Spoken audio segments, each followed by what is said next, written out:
Hey everyone, welcome back to On Purpose, the number one health podcast in the world. Thanks to each and every single one of you. I'm so grateful that you come back every single week to listen, learn, and grow. And today is a very special episode for a million reasons. I'm going to start with a couple to get going with. This is the first time that Radhi and I are going to do an interview together. Yeah. So this is fun, and there's a special reason for why we're doing it together, because today we're interviewing two of our dearest friends, incredibly talented, the most creative, who have launched a brand new EP called Rise, which we cannot wait for you to hear. It is none other than Willow and Jahnavi Harrison. Woo! Thank you for having us. Thank you. This is exciting. We're so grateful to be with both of you. And Sounds like a vibe. Sounds like a plan. But I'm so excited to have you both here. We're both so excited to have you here, and just excited to just have this whole energy here, which we have anyway all day long. Yes. And so why not bring it into an interview? So Radhi's going to go with the first question, actually. I am. Let me get my professional Jay Shetty vibe on. Okay, so Willow and Jahnavi, tell me about the first time you guys made your music together. Oh, well, that would be Surrender. Yeah. I just have to put it out there. I was super nervous the first time we got in the studio together because, you know, listening to your music and seeing you doing kirtan, it was a level of like channeling that I had never seen another musician have. And so I was just like wanting to be worthy, like so badly to be able to make music with you. So that was my initial emotion. When we first started making music together. I was probably feeling the same way. It was actually such a magical experience. And just as it worked out, I was only in LA for about, I think, like 8-9 days. Mm-hmm. And we only managed to actually get together in the studio the night before I was flying out. Yep. So we knew we had like 6 hours or so, or actually we had as much time as we wanted, but we could only meet in the evening. Exactly. So we were like, okay, there's only so long we're going to go for. Mm-hmm. But there was just such a special energy, actually. We had met up and we had practiced something, and I was nervous too, because I find the studio can be a lot of pressure, and especially when there's not like a idea that's already set. Exactly. Yeah. We didn't have a finished composition or anything, but I think both of us were just feeling excited to work together, and we were like, let's just see what happens. Let's just have fun with this. And if it's not anything, we'll just have had a fun experience and we can work on it another time. And we got so absorbed in it. Woo! And it just was flowing. And I remember that, you know, it was around midnight when we finished. We were like, okay, let's listen to the whole thing now. And we were just standing there, and Willow was like, we were like, we were delirious at this point. Yeah, we were tired, but we were just, and then we came out of the studio and we were like, what was that? Exactly. What just happened? That was so beautiful. And that it was just so natural. Yeah. So, and it's very rare that I have those kind of like synergistic, is that a word? Yeah. Experiences with other artists, because artists are so, I know I'm very opinionated and I have very outlandish ideas, and sometimes the push and pull of that can be kind of uncomfortable. But for me and Jahnavi, it was like second nature from the start. It felt like old friends, and even though we're so different in many ways, there was just this feeling of ease and understanding, which is, it's like, that's what you always hope for in collaboration with other artists. So yeah, we were like, we have to do this again. Yeah. I love that. The reason it's so special as well is that Radhi and I both absolutely adore you individually in your own music. So like we would be in a car, we'd be playing and listening to you, Willow. Yeah. Like we'd just be listening to your music. And then I've known Jahnavi now for 15 years. And so I've always been attracted to her music and the way she creates and how devotional it is. Mm-hmm. And so for us to see you both together, magic. is just it's so fulfilling. So I want to ask you both, and we're gonna uncover all the layers as we go along. But I also, just before you start, I also just want to thank you both Yes. for bringing us together. Round of applause. You guys were meant to meet either way, like whether it was through us or whether it was through another way. There was 100%, like, you guys were meant to meet. This was meant to happen, and everybody needed this in their life. So I think it was just happened to be us, but it would have been somewhere, somehow it would have happened, because you guys. But I think you need to take some credit, because it's because of what Leave it, you. I'll take it. If you don't want to take it, I'll take it. But I think you're both Carry on. you're both such special people that you attract such wonderful souls all around you, and you're always, I think it's probably going to happen throughout your lives that you're making these beautiful connections. So yeah, we always talk about that. We're so grateful that you introduced us. It's just selfish, really, because I really wanted some like new music of yours today. We are just going to bring together. No, Yeah, thank you. You guys are both really sweet. Like, we love you for that, and we're loving seeing both of your collaboration and friendship, and our friendship all blossoming because of this devotional connect that we all have. And I want to ask you, what have you both learned from each other in this process? And it can be musical or non-musical. It can be anywhere you want to go with it. A lot of things. I'll say I feel I've learned so much from Willow. I think one of the very obvious things about the process of working together was our different like pace and way of approaching creative work. And Willow's obviously had so much more experience as a recording artist, as a composer. You know, you've recorded so much and written your own songs. And for me, even though I have recorded music, it's still something I get very nervous about, because most of what I do is sort of live meditation experiences. So we hadn't worked together that much apart from that one song. So I didn't really know Willow's sort of style and Especially pace. with production. Yeah. And the first day I was taken aback. I was like, wow, tell. Willow's so confident about her, what she's looking for in the sound, and also fast paced. And I tend to be quite slow, too slow sometimes. Like, people are always wanting me to make decisions faster. So although it was like, by the end of it, I was like, wow, this has really pushed me creatively in such a wonderful way. Initially, I was like, I know.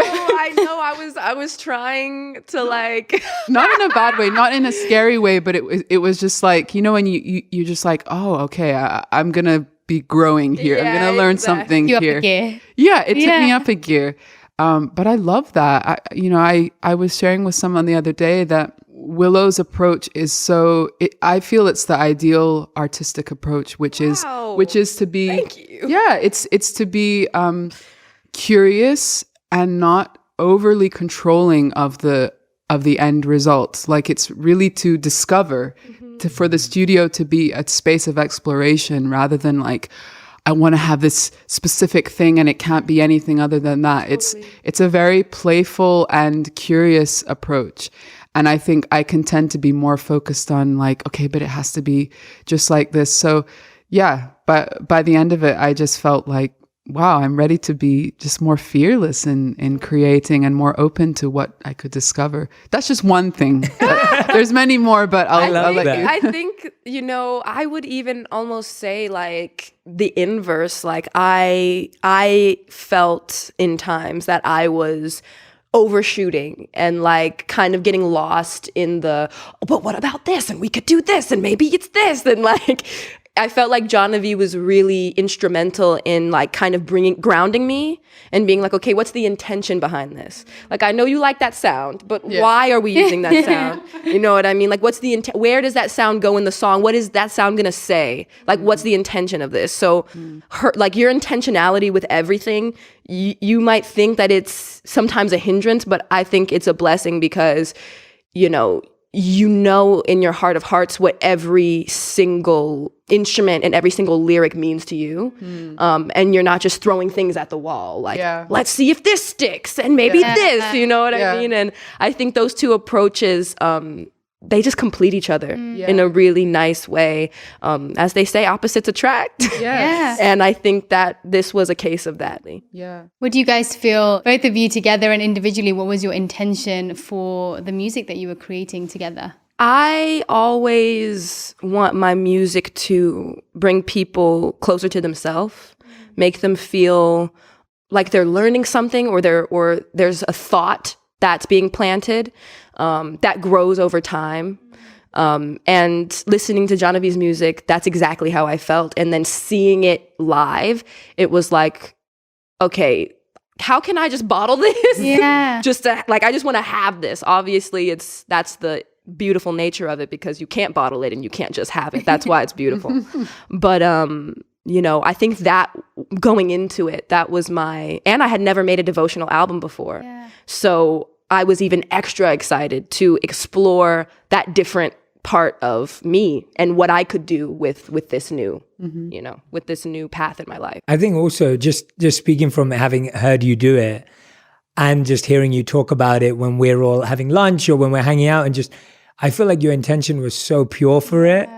Like from the moment that you first heard devotional music, I remember the first time we were doing a session, and then I was like, oh crap, I can't sing. And then And I can't play Radhi can sing, but she chooses not to.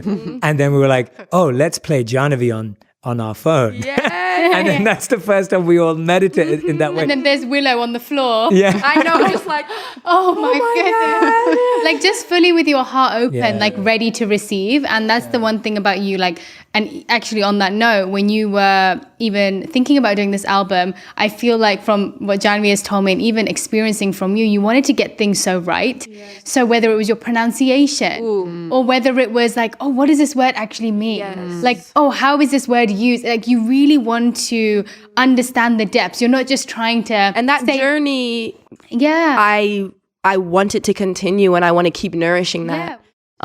Because just through this music, I've found such a deep love for just the Bhakti tradition in general.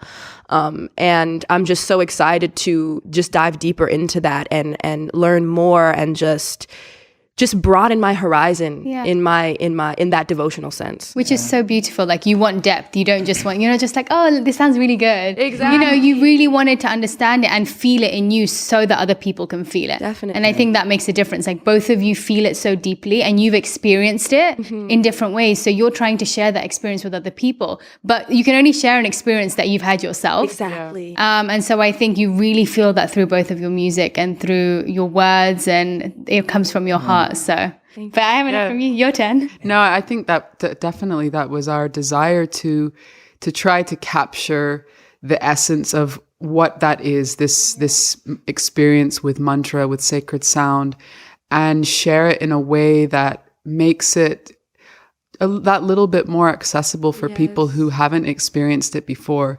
So that's manifest in the form of, these songs, like the typical mantra session might be like half an hour, and you're singing the same thing over and over again. That might be very daunting for someone who's never experienced that before. So one of our mantra tracks is 2 minutes long, and some of our songs are, touching on stories or themes from the Bhakti tradition, but they're more in a kind of typical song format with, a couple verses, a bridge like that. So it's something familiar, but it's conveying something of this deep, authentic tradition.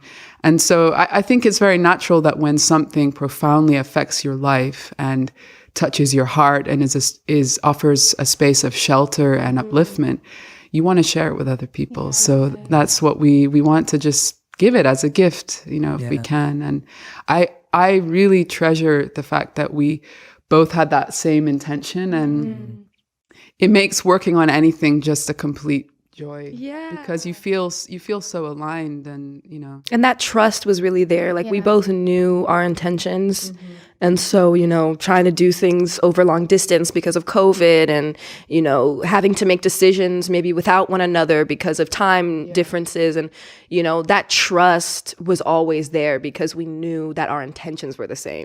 Which is also probably why what you were saying before about how your differences actually didn't make a difference in a negative way, because you both had such a deep-rooted intention that even if I'm not saying you guys did, but even if there was something that you're like, oh gosh, like Exactly. But as soon as you take yourself back to the intention, you guys were like, oh. And there were a couple of those matter. things. Yeah, of course, there were. naturally. Yeah. Which could bring feuds to people, but because of how deep rooted everything was for you, it kind of just didn't hit that strongly. It was, Yeah, we just had to talk it through. I remember we had a long phone call because we were trying to do creative things over long distance, and there were other artists that were involved, and we just had to call each other and just be like, man, like Yeah. this is really hard, like, and that was really healing for both of us, I feel.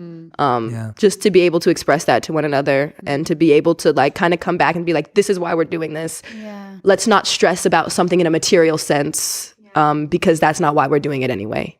So that was a good convo. Yeah, that was wonderful. And even I would say even in terms of the musicality of what we were doing, like, Willow was taking the role of producer, and I know it takes me a lot to sort of sometimes break out of the box of the sound of what I do, which is often rooted quite in the traditional origins of the kirtan tradition. So I remember we were playing with different sounds and with, kind of bass sounds and electronic sounds, and Willow was getting so excited on the little sampler, and I was just sitting behind her like, okay, let's see where this goes. But I always, initially I was like, okay, let's see. But then I really felt a sense of trust because I knew, as we've said, that we were both aiming for people to have this heart connection with the music. So I was like, I'm going to see where Willow takes it. And I trust, we're both aiming for the same space. And that's a beautiful thing. There were a lot of things that at first seemed to you to be like, oh, that sound is a little deep. That's a deep bass. Yeah. And I'm like, but trust me, Jahnavi, people are going to hear this and go, oh, it's going to hit right in their chest. And then you hear it and then you're like, oh, wow, like I see this. And I feel that. Exactly. I feel that. And it's such a like how you guys are even communicating now. You can just see there's no ego involved in it. It's like you're like, yeah, you were right, and you're like, yeah, you were right, and just the communication. I imagine it's so difficult, even in relationships. It's sometimes difficult, even if you've known someone for such a long time. Totally. You're sometimes scared of saying something that you think might hurt their feelings. Totally. But you guys have built you've built a foundation on honesty and integrity, and so it's easy for you guys to communicate because you know where that person's coming from. 100%. Yeah. I think it's a really important part of the story that you guys created this during COVID, during lockdown. Definitely. Being in different parts of the world for a big part of this work, coming together for a very short part of it. Yeah. It's like you created a really collaborative piece at a time when the music's needed most, at a time when it's actually difficult to be collaborative and creative. Definitely. Like the relationship you guys built, just to anyone who's listening or watching right now, it's fun to watch you both just go back and forth. But to think about the fact that you've actually done this at a time when you weren't always in the same room, I think that's a really important thing to honor. And what I'm intrigued by now is to understand from both of you and to hear from both of you about your own journey. So Willow, we'll start with you in terms of, tell us about your own journey. You've been sharing so much more about mental health, anxiety, your own healing, always through your music, but also through your words. Tell us about your journey towards wanting to do more, even more healing, devotional music that you felt is going to help people this year, because this collaboration you both created this year was truly wanting to help people 100%. with the pain that everyone's been going through. So tell us a bit about your journey to that over the last, decade. Ooh, it's a lot. I mean, I don't want to go into like my whole life story, but I mean, is that what We're listening. Should I do that or should I? Wherever your heart wants to go. We're with you. We're with you the whole way. Whatever you genuinely feel like sharing from the heart. Totally. Yeah. So my first interest in, the lifestyle of just integrity and spirituality and meditation, I was introduced to that at a very young age. My mother had a bunch of beautiful art pieces and books about Hindu gods and goddesses. And I would just sit on the floor of her meditation room and just like look at these beautiful photos and read, about the sentiments of these gods and goddesses. And from a very young age, I was so encapsulated by that and so inspired by that. And, fast forward to, me doing all the Whip My Hair stuff and being a pop star and having to realize that that's not the content that I wanted to put out into the world. That's not really the person that I wanted to be. And that was a really difficult decision to make. What made you realize that? I would go out and I would be with peers, like kids my age, and I would just be stopped and constantly, oh, that's the girl from Whip My Hair. Oh, can you da-da-da? And I just saw my other friends being able to live and being able to have experiences and being able to make mistakes and not have the whole world know what's going on with them. And so that kind of made me think, like, is this really truly the life that I want to be living? Like, I want to actually live. I don't just want to be like a caricature for the world to look at, So that took a lot of courage to just say, you know what, I'm not going to continue. There were a lot of people who had invested in me. There were projects that were already paid for, scripts that were already written that I had to go back on. I'm surprised that I didn't get sued. It was a crazy time. But through that, I was like, okay, now that I'm free of this lifestyle that I don't want to live, now what's the lifestyle I want to live? And so I was so confused. I kind of went into just a spiral of just like depression, desperation. I was self-harming. I was hanging out with people that were just wrong for me. And that lasted for about 2 to 3 years. And then I started realizing this is psychotic, literally. Like, I have to stop doing this. This is not the person I want to be either. So I was like, okay, I hadn't been recording music during that time. So I was like really in the dark, like no creative outlet, no. You weren't doing anything creative? No, I was really just in the darkness, I should say. And so then I started kind of coming out of my shell and trying to get back into the studio, which felt so like weird and daunting because I was like, what do I make? Like, am I going to go back and just be like, hey, like, what am I going to do? You know what I mean?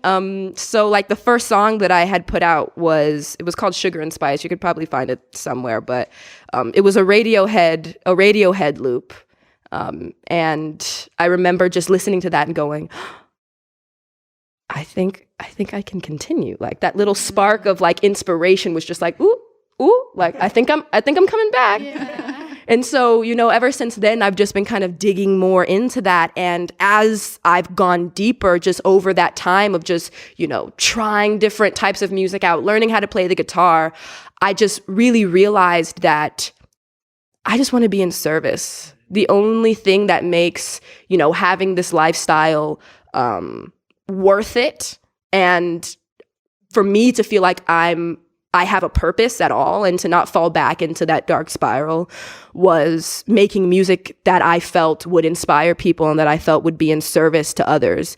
And that's really the only reason why I feel like I got out of that dark place, because people would come to me and tell me, that they were in that same dark space that I was and that my voice brought them out of that. And that would just bring me so much joy and just make me feel like I had a purpose. Like there's a reason why I have all of these resources and why, people are looking at me and why I'm in the tabloids and all of this. And so it just gave me a reason.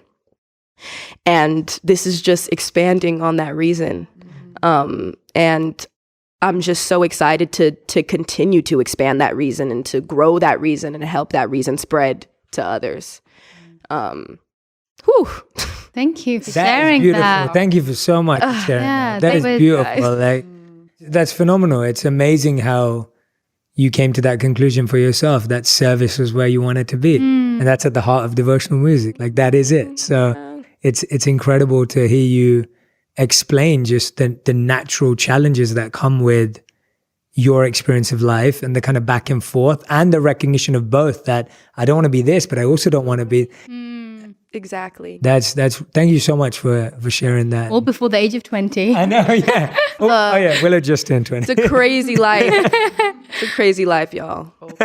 Yeah. I love it. Yeah. And Jahnavi, I want to hear from you because, so as I was saying before, Jahnavi and I have known each other for 15 years. Radhi's probably known Jahnavi for like 10? Since 2012-ish. Okay, no, so, I know I heard Jahnavi 2010 or something. Yeah. So a good 10 years. Yeah, known each other for about I was 8. a fangirl. Yeah. the first time we met, Radhi was like, "This is a tattoo I got inspired by Your music." Wow. And she was like, "Oh, okay." Amazing. I love that. She was like, that's not what you're meant to do. But Jahnavi, you grew up in the Bhakti tradition. Yeah. And so this music has been a part of your life forever. Yeah. And it's been a part of your soul. But also it was different being someone who's a consumer of it or hearing it, but then to actually creating and sharing it. Like that journey must have been really interesting. Can you share that with us, that transition of growing up listening to it, but then actually being someone who's sharing this tradition and culture so widely? Yeah. Well, I grew up being involved in it all the time, every day, really. We would I attended a school at the temple that was very near to my house. So the school was, we did regular academic subjects, but we also studied the Bhagavad Gita and we did chanting together before we started our school day. So that was very normal, but it was collective. It was, I wasn't singing on my own or anything. And also my dad was very well known as a singer of kirtan all over Europe and other countries of the world. Back in the cassette tape days, the cassettes used to be everywhere. And so as I got older, I mean, he was like a hero. He is a hero to me, but we loved his singing and I felt, I always loved music, but as I got older, people would be like, "Oh, do you sing like your dad?" And like sing, Hate that. Yeah. Willow, you must know nothing about that. Yeah. So Nothing in common, you guys. No, I know. So I think I was quite shy as a child, very shy and introverted, and I also felt this pressure that people are like wanting to see if I'm also going to be like my dad, and so I was too shy to I didn't really know that I knew I could sing because I sang in my bedroom in the shower, but I didn't know. I remember actually I went to regular school for a few years, and in my first year of regular school, and this is something we share as well, like a bit of unusual schooling experiences. But I was so shy, and it was because growing up with this tradition, I knew that I'm a little bit different from other kids, and I've grown from the age of 4 talking about life and death and the body being like a coat that you take off and put on a new body. Like these kind of concepts, reincarnation and karma, and kids don't talk about that kind of stuff. So I was really, really shy, and the school play was the end of year school play was The Wizard of Oz, and my teacher cast me as the Cowardly Lion. Because I think she knew that it would help me to, she could see that I was shy, but it would be good for me to play a role that would kind of bring me out of myself. So I remember I had to sing a song on my own on the stage and swing my tail around. And it was this moment where I was like, oh my God, I'm singing in front of people. And it's nice, but that was it then for many years. And it wasn't until I was 19, 20, around your age, that I started to lead kirtan. People were friends were just encouraging me. And I found that it was something that I felt more and more connected with. But it is because it's such a deep tradition, and it's a form of prayer, a form of worship. It is kind of a thing where you have to navigate your ego, because it's not a performance genre of music. It's a prayer and an offering. So for many years, I didn't really identify with being a person to sort of go out in the world and share this with lots of people. It was just something I did within my community. But as circumstance goes, sometimes destiny finds you and you try and push something away. Many times, I think, Jay and I have had probably many conversations over the years where I've been like, I just don't know if this is what I meant to do, or yeah, I do this, that kind of thing, where you keep trying to turn away from something, but it kept coming back to me, kept knocking on my door. Both of us kept on trying to go, no music. Yeah. No music. And it was like, yes. Yeah. When you have to write on a form, occupation. And I would always stop and be like, what do I write there? Because I wrote, I did art, I was a dancer, but I didn't want to write musician or artist or writer. I just didn't know what to write because I didn't fully identify with being able to say, this is what I am. So yeah, it came bit by bit. And I think one of the big catalysts for me with feeling confident to try to accept the role of embracing my creativity and engaging it in service of spreading this type of music more is the fact that yoga, meditation, mindfulness, those things over the last 10 years became so much more mainstream than they ever were. And when I was a child, I never would have imagined that would be the case. I thought that was just the strange way that I grew up, and that like kids used to ask me like, so why don't you, why are you vegetarian? And why do you have a name like that? And stuff like that. Jeez, yeah. But now it's like, no, this is pretty normal, especially in LA. So yeah, it's been a journey, but I'm so grateful to be doing this now. It brings me so much fulfillment. Yeah, we're grateful to you too for sticking it through and continuing on, and we're never going to let you quit. So I don't want to quit. Johnny, yeah, music is gonna keep coming back. I know. but we love that. Yeah, we love that. Both of you, for everyone who's listening and watching, I think there's such a pressure these days for young people, especially to find their purpose or discover what they want to do for the rest of their lives. And you can see in both of the way you are experiencing, it's kind of not been like that. It's kind of been much more of this meandering path and kind of getting lost and then refinding and then feeling stuck and then questioning everything and then finding it. And this almost like magical approach to like, I found my purpose or I found my, calling. Exactly. It doesn't work like that. And it's nice to see two people who are creating and artistic, but it's kind of coming over time. It's such a process.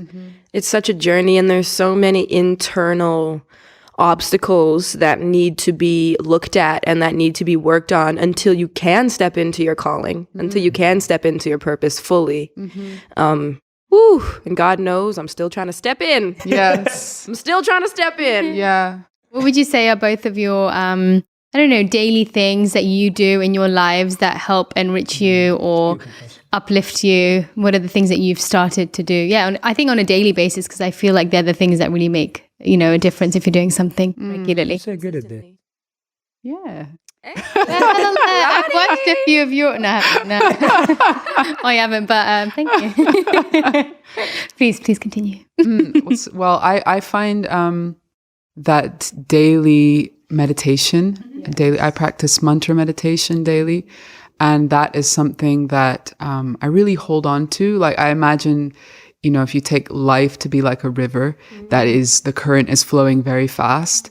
In some of these sacred rivers in India where people, they take a dip, as a purifying kind of act, they have these metal chains that are in the water that you hold on to when you go in to make sure you don't get swept away.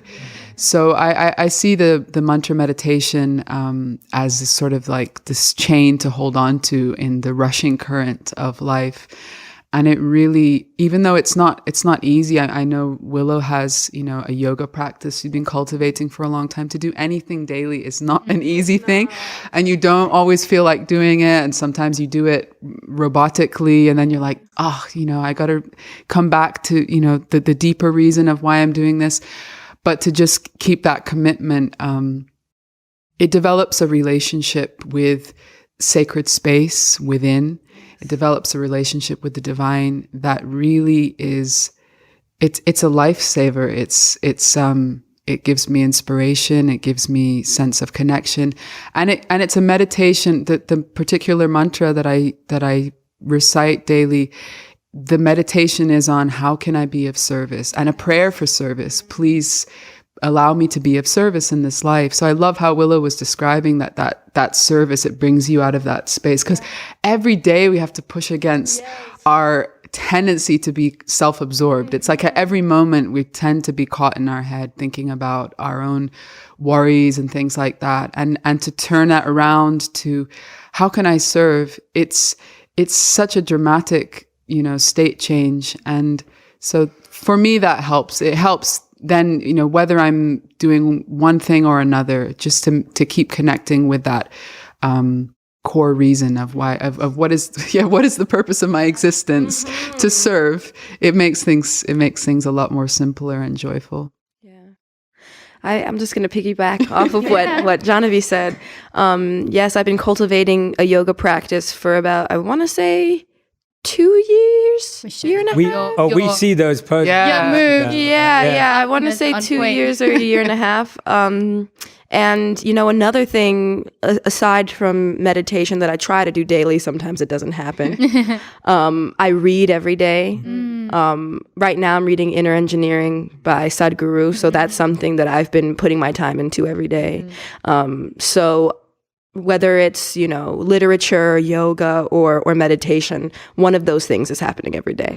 So I'm just like Jahnavi said, I truly believe that consistency and that repetition is what's needed in order to get into a state where it is second nature, where you don't have to think about it anymore, where it's habitual.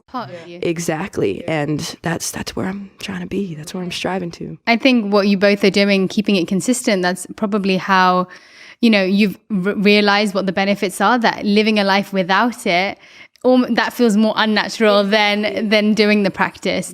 Oh, I was thinking about how, both of your practices are things which people have been doing for years, such an ancient thing that people have been doing. But what's incredible about your music is that I think it's shown so many people who are probably unfamiliar with meditation, unfamiliar with yoga, or see it as something that's so unfamiliar, that meditation music or mantra music is for everybody. Like, it's such a universal thing that so many different types of people can connect to it just by your different backgrounds, that you two have connected to it in such a different way. And how you're sharing it, it's beautiful to see how different meditation music and devotional music can actually be, and how many different types of people it can connect. Yeah. I'm glad you put that bass on it so I can turn it up in the car. See, I knew it. Yes. I needed that. Right. I knew it. I love it. The first time I heard it, I was telling Jahnavi, I was just like, it's just all the music, what you've made it's like that perfect combination between being timeless and pure, but then being current and relevant. Exactly. And you've created, in my opinion, whatever it's worth, like, it sounds like a no genre. Like, it's new, it's different. It's not, you can't just go, oh yeah, that's that kind of music. I wouldn't even put it under meditational music. Like, it's beyond that. And I think that, credit to both of your artistry to be able to expand that much. What's different about creating devotional music for both of you, and Jahnavi, for you to stretch out of your comfort zone from a music place of now creating this new genre that you have together? So for Willow, for you, more like what's different about creating devotional music for you from your perspective, and then Jahnavi, from yours, like almost going the other way and like, oh, now we're creating something a bit newer to what I'm used to. My lyrics that in the Willow album and in Ardipithecus, my first album, I talk a lot about duality. I talk a lot about spirit. I talk a lot about, cycles. I have a song that's called Cycles on my first album. The language is very modern.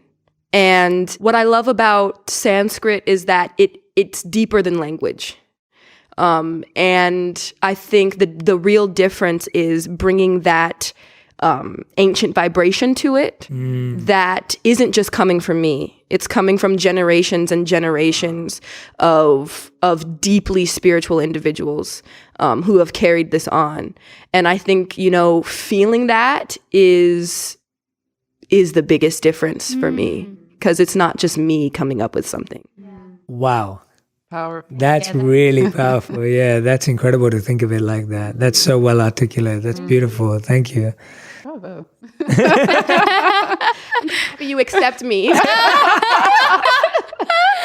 Oh my God. Yeah. Wow.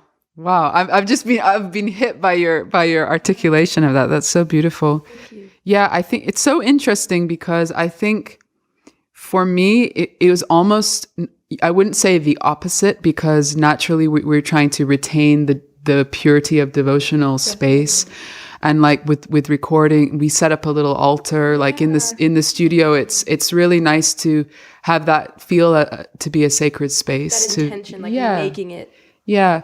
But with this EP, because most of the time I'm singing mantra, which obviously those words are not mine. I'm putting my heart and my prayer into it, but I'm also trusting the power of that ancient vibration, that timeless vibration to touch the heart of another. And for that reason, I don't take credit when someone has, a powerful experience with it. It's like, oh yeah, that's what it does. That's what it does to me too. So I'm just trying to, facilitate this experience.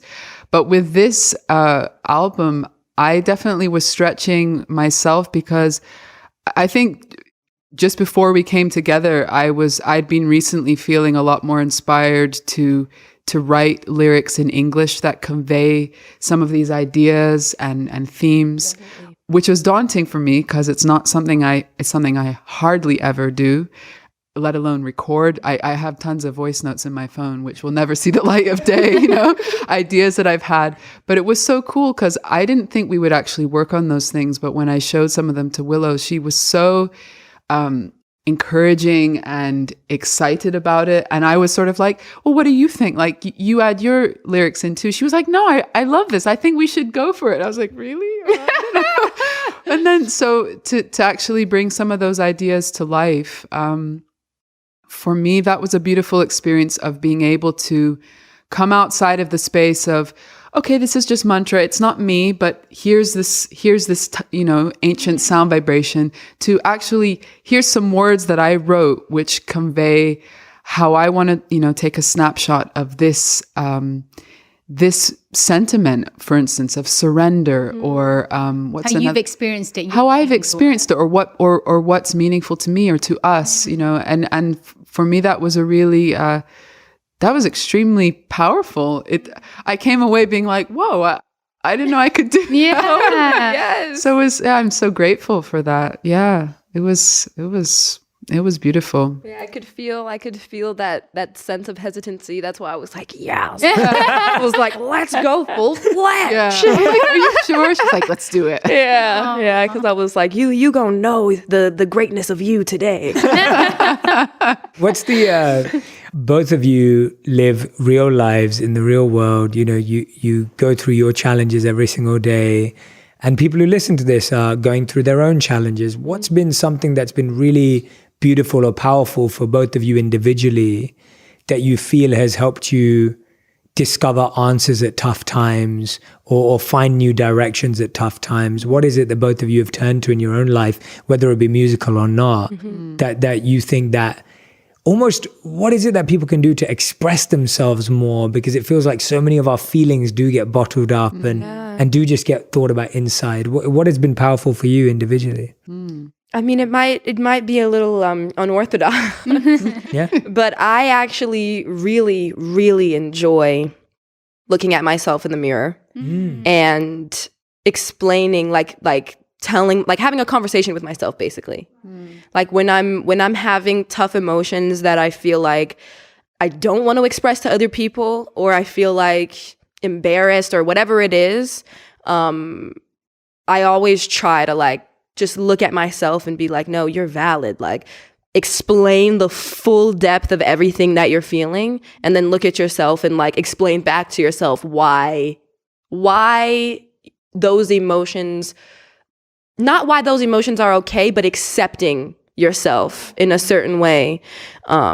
And, sometimes when the FaceTime doesn't work and people don't answer their phone, you can talk to yourself. Yeah. And it does work. It does work for me. It does. I love that. That's so good. Yeah, I've never heard anyone do that in the mirror. I feel like it's taking journaling to another level. Yeah. You're actually facing yourself, which I think a lot of the times we are battling with our own self rather than with other people. And so actually looking at yourself in the mirror and speaking to yourself is so powerful. It gets deep. The tears start flowing, and then you start looking at yourself. Yeah. Exactly. And you're like, dang, I see you. We're together in this. We got each other. I love that. Yeah. That's awesome. I hope everyone tries that out this week. Yeah. Anyone who's listening or watching, try it out. I'm being serious. It's a good, sometimes I feel weird saying it because people are like, that's ridiculous. But I've done it. And it has stopped the tears. Yeah. Wow. Great. Yeah, I was thinking as you were speaking that for me, writing has always been a powerful one. And it's funny because I think of the page being like a mirror. And I think many people find writing to be like that. Yeah. To the point where I remember some difficult points in my life where I didn't write for a very long time. For probably 2 years, I didn't write anything on a page because I was afraid of what would come out and what I would see. Wow. I felt just this complete block, and then to release that, to start, I always feel such a relief when I put a pen on the paper and start to write. And I was introduced to the practice of free writing some years ago. There's a famous book called The Artist's Way by Julia Cameron, and this practice of morning pages is something that many people have found a lot of, just incredible experiences from. So I started to do that, and I still turn to that when I tried to do it regularly, but it's also one of those things you go through phases, Totally. But for me, so writing is always a huge help. Stating the obvious, I think, kirtan, meditation, music, of course, but my other huge one, which I think Willow and I share, is to connect with nature. 100, yep. Just to walk. I think I try and go for a walk in nature every day, and without fail, it's like a balm. It's uplifting. Yes. It brings me back to myself. It sparks ideas and creativity. It's just like the road and the page. They're my two friends that really help me so much. I love that. Yeah, I love that. That's so awesome. And I guess that's what's inspired a lot of your work. I know, Jahnavi, whenever you're doing your BBC Pause for Thought sessions, you talk a lot about the environment and climate change, and that where do you see that intersection between like art and the environment or climate change or expression and that? Is there a synergy there, or is it just something that you feel is a different part of you where your care comes from? I think it's absolutely intertwined. Nature is the most beautiful art that we can witness and observe. I'm so inspired by the natural world, and my mom is a really avid gardener and lover of wild plants and herbs, and she sort of brought us up like that to observe and learn about all the properties of plants and trees around us. So I'm kind of obsessed with plants and flowers, and people could laugh at me, but it's like I'm always looking. I'm inspired by the textures, by the shapes, by the different aromas, everything. And so our nature inspires me creatively immensely. And in terms of caring for nature, I think like a person, the more you know a person, the more you care. So the more we observe and connect and feel a sense of relationship with nature, that care, it's like, why wouldn't I care? That it's a beautiful exchange. It nourishes me. Absolutely. There's a mutual exchange of nourishment going on. And I think also with the particular type of creativity and art, the questions that I'm asking or that we're asking about service, about divinity, these kinds of things, they bring us also closer to our deepest essence, which I believe is meant to be in harmony with nature. So the more that you're coming into that space, again, it just becomes a very natural connection to feel. And so I'm kind of a nature addict. And I know, like, when I visited Willow in her home, there's such a beautiful view of the ocean, and it's like it's just it's a part of you, right? Yeah, 100%. You got to be there. I have to. I think a significant decline in my mental health would happen if I were to live in a city. Yeah. I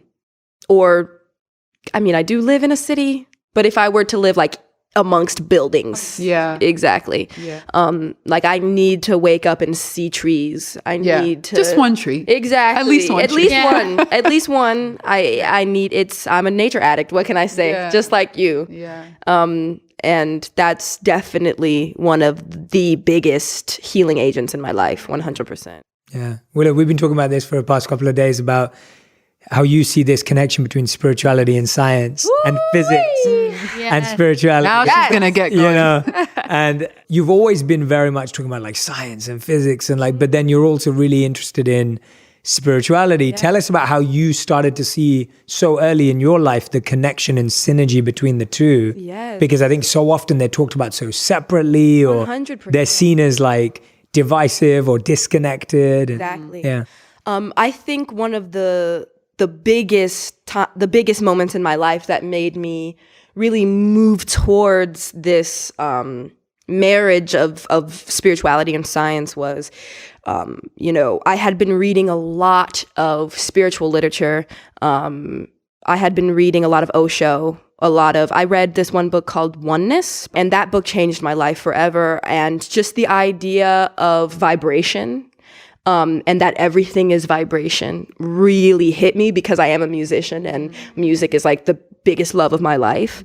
And then learning about string theory was just opened my mind into such a place that it was like, these two things are the same. Like, people think that they're separate, and in some ways they are, but in the fundament, they're just two sides of the same coin.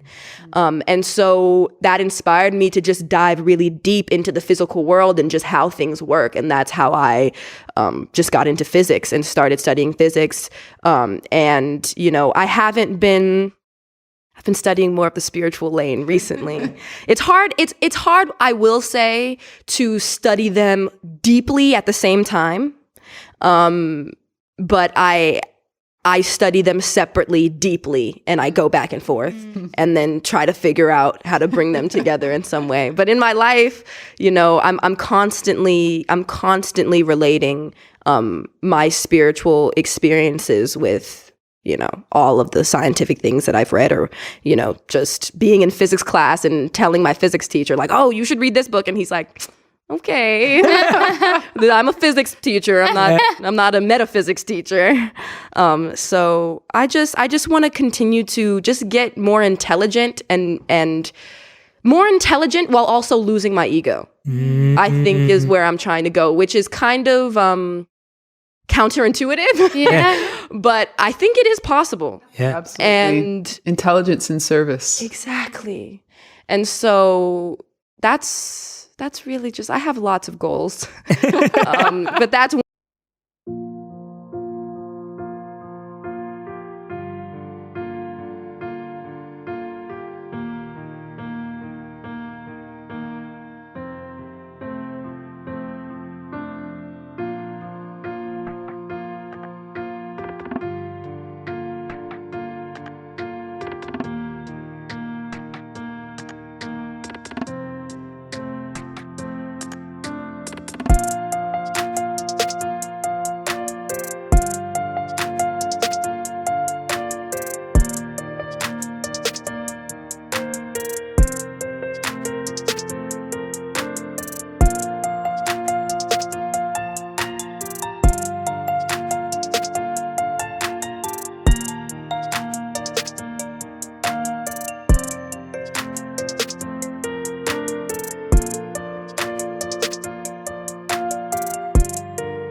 one of them. Save the world. Exactly. Yes. I have lots of goals.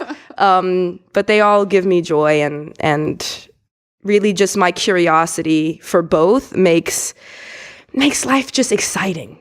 Those two things just make my life feel exciting to me. Yeah. I actually think that paradox is what makes it exciting. Yes. If your pursuit was only to become intelligent, you'd get bored. Exactly. And if your pursuit was only to remove ego, it wouldn't be as exciting. Exactly. It would be quite tough. And so actually, both of them together is a beautiful path. And often the path that can only be walked when you do both paths to really get it right. So 100%. I love that. I love that. What were you going to ask? I wasn't. I want to add something. That's also why I really admire you, Jay, because you, while also having been a monk for 5 years, 3 years, you are also one of the most intelligent people I know. And that's so inspiring to see that you can do both and that both can be done. It just inspires me to do it. It just inspires me to try to actually put that into my own life. And I'm just so happy that you're in my life so that I can see you grow and constantly learn from you. And that's really amazing to me. Oh, you're the sweetest. I'm like getting all emotional now, but Now we're just gonna all be crying. yeah. No, I love that. And I really I'm your appreciate. fan. Yeah. I'm your fan. No, That was like Willow's 40-year-old grandma inside her talking. I know. So proud to see. I know. I love it. no, I really appreciate that from you. It's I think we both have a lot more in common than we know too. Totally. We're kind of discovering it recently. I love so, you guys. Have Yeah. so I'm just like, oh yeah, I can learn a lot. And that's why, I think what we all were talking about yesterday is, and I think why we all like being around each other is, and why everyone who's listening or watching, I'm hoping that this is encouraging you to connect with like-hearted people, connect with and collaborate with people that you're close to, because when you can be yourself and you don't have to apologize by asking for permission to say something or expressing who you are, and you welcome that. I think that's the kind of community that we're all looking for, where people just Is try. it right to say sadhu sangha? Is that it? Yeah. Oh, there Sadhu we go. sangha. Pulling it out. Breaking Oh, out wow. the Sanskrit. Yes. Yeah. So sadhu sangha, for those who don't know, Willow's now going to give the definition. No. Is gonna give a Yeah, go- you want to? no, Okay, no, I'd love for is you to explain it. basically your spiritual family. You know, the like-minded individuals around you that facilitate your growth towards pure love for God, and that's fire in my eyes. Yeah. I want to do a mic drop. Exactly. yes. I love it. All right. So we end every On Purpose episode with a fill in the blank and a final 5. So fill in the blank is as it is. We'll read out a sentence for both of you, and you both will fill in the blank. We've got different ones for both of I'm you. gonna ask Okay. them too. Okay.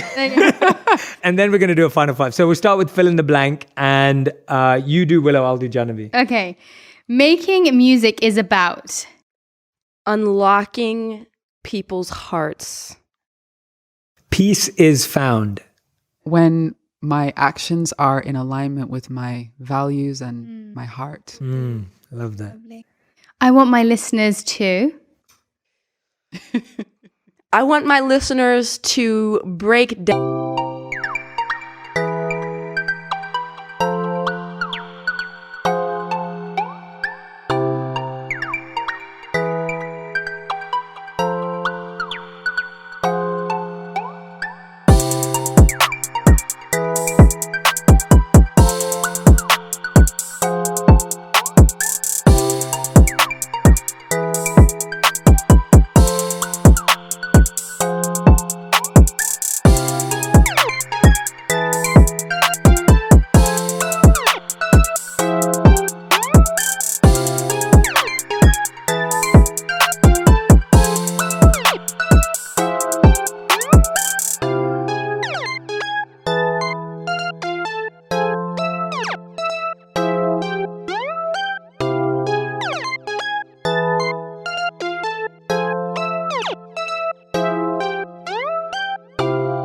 Down in dance with the love of God. Hey. That's what I want. I love that. Like that massive dance party we had before Yes. before COVID. Oh, Yes, yeah. before COVID. Okay. Music allows me to. Fly. Love that. Vulnerability allows me to. Be strong. The word rise is about. Moving up, going into my heart. And like we said in the song, don't hide from the questions within that rise within. Oh, she loves that one. That is really good though. It's like, questions arise inside and we just try and Yeah. we always try and push them down. Yeah, I love that. I wish I knew 10 years ago that. Oof. Ooh. Other people's opinions don't matter. Hey. Oof. Okay, Jahnavi. 2020 has allowed me to. Wow. I'm like envisioning 2020. 2020 has allowed me to create. And, Create as I haven't before in the past. well, Willow, creativity is about.